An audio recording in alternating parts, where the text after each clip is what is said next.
அனைவருக்கும் வணக்கம். அன்பே சிவம். புண்ணியம் செய்வார்க்கு பூவுல நீருள அண்ணல் அது கண்டு அருள் புரியா நிற்கும் எண்ணிலி பாவிகள் எண்ணிறை ஈசனை நன்னி அறியாமல் நழுவுகின்றாரே. இறைவன் வகுத்த நியதிப்படி பல புண்ணிய காரியங்களை செய்பவர்களுக்கு பூஜைக்கு தேவையான நீரும் பூவும் தாமாகவே வந்து சேரும். எங்கும் தேடி அலைய வேண்டியதில்லை. இது தெரியாமல் பலரும் இறைவனின் பார்வையிலிருந்து விலகிச் செல்கிறார்கள். நான் தினசரி 6 முறை குளிக்கிறேன், 6 முறை சாமி கும்பிடுகிறேன், ஆனால் இறைவன் என் கண்களுக்கு தெரிவதில்லையே என்று பலரும் குழம்புவதை கேள்விப்பட்டிருக்கிறோம்.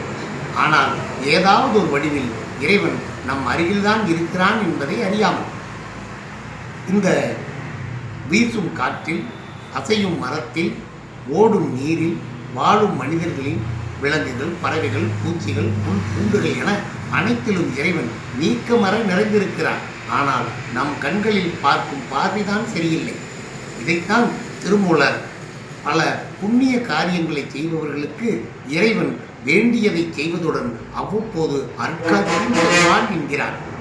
புண்ணியம் செய்வார்க்கு பூவுள நீருள அண்ணல் அது கண்டு அருள் புரியா நிற்கும் எண்ணிலி பாவிகள் என்கிறை ஈசனை நன்னி அறியாமல் நடுவுகின்றாரே. நாளை மீண்டும் ஒரு திருமந்திரத்தோடு சந்திப்போமா? நன்றி, வணக்கம்.